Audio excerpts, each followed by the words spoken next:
Hello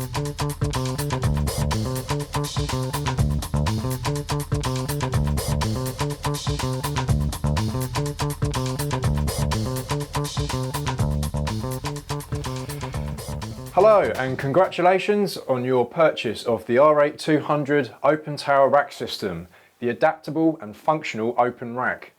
In this video I'm going to guide you through how to assemble the rack and get it ready for your install. Okay, so you've got your delivery, you've unpacked the goods, and it's time to check we've got all the correct components. You should have a top piece, which is this one here, a base piece, which is identified by the fixing holes for the castors in each corner. You'll have 4 pieces of rack rail, which will all be identical. You'll have some side supports. Now you have either 2 or 4 supports depending on the size of the rack. The taller the rack, more supports you'll need. And you'll also have the height adjustable feet. You get 4 of those. And of course you'll always get the screws and the fixings you need to assemble the rack. There are some optional extras such as the caster sets here. These are heavy duty casters and they're designed for racks which have a heavy load in them. So if you've got a tall rack with a lot of power amplifiers in them, we'd recommend using these. We'd also recommend using them in most circumstances anyway, because it makes it easy to pull the rack in and out for maintenance. As I said, they're not as standard, they are optional extras. Okay, so now I'm going to show you how to assemble the rack. Okay, so first we're going to fix some rack rail to the base section. When you receive the rack, you'll get some M5 screws and some M6 screws in your pack. The M5 screws are for the side, the M6 screws are for the front fixings. And to fit those, you'll need some tools. You'll need a posi drive screwdriver, a spanner or a socket with an 8mm fitting, and it will also be useful to have a cage nut insertion tool. We've got to fit some cage nuts to the rack rail before we can fit it to the base unit. So you want to fit some cage nuts to the first and the third hole on your rack rail. So I'm going to take a cage nut, M6 cage nut, and my cage nut insertion tool. I'm going to get my cage nut in there, and I'm just going to insert it into the first hole, and then I'm going to do the same for the third hole.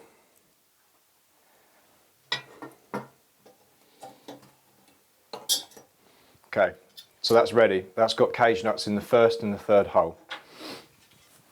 I'm now going to take it and line it up at the front to match the fixing holes on the side of the base unit. I'm going to take my M5 screw, place one in the top hole and another in the bottom hole, and then I've got some M5 nylock nuts here which go onto the back of the screw, and because they're nylock you won't be able to tighten them by hand. You'll need to tighten them using the screwdriver and the 8mm socket.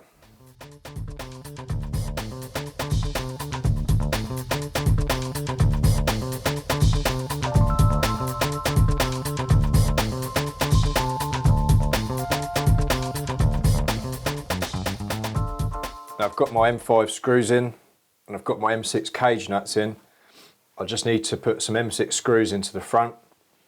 So I'm going to take the M6 cup washers that are provided, just place that over the screw and place it into the M6 cage nuts. I'll do that in the top and the bottom.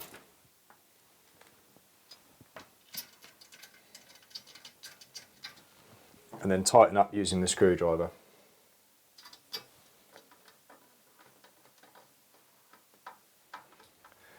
Now you can see I've got my M5 screws and my M6 screws in place. That's 4 fixings for each corner. It means it's really safe and it's really secure. Now all you need to do is just do the same for the other 3 corners. Okay, 4 rack rails fitted to the base piece. Top piece fits in exactly the same way. You just got to make sure you put your cage nuts into the first and third holes down from the top of the rack rail. It'll make it a lot easier to fit the top piece.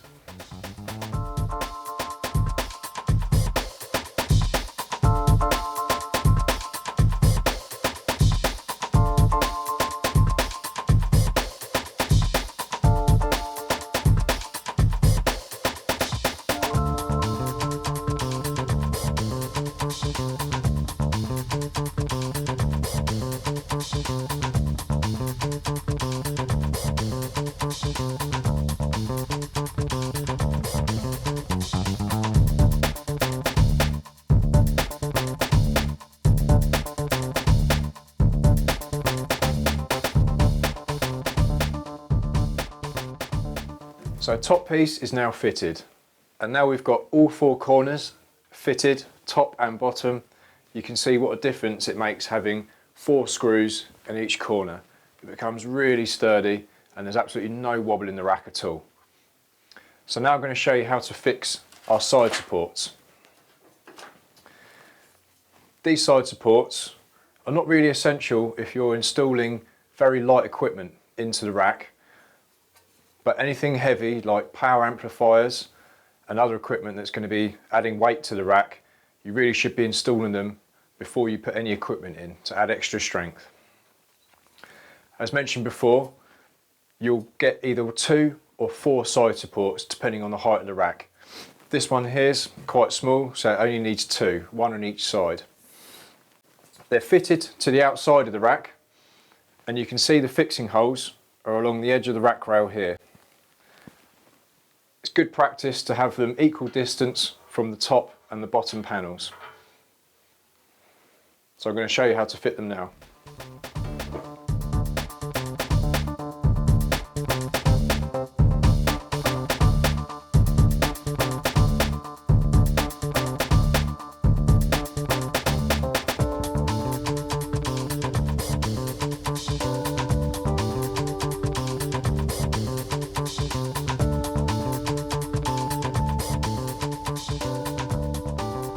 Okay, side supports fitted, rack's nearly ready to go.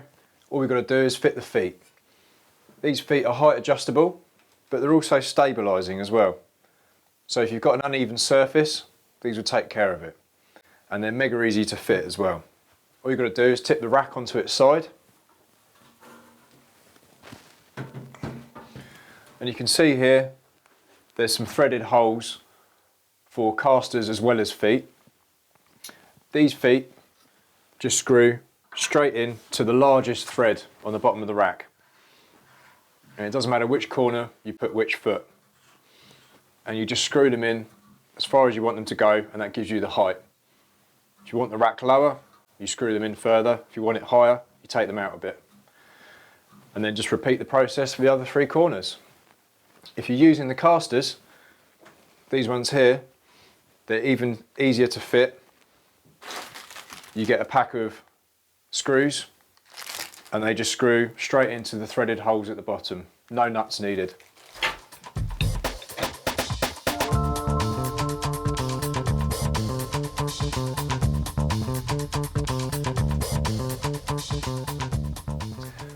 And here it is, the finished R8200 open tower rack system, complete with feet, side supports as well.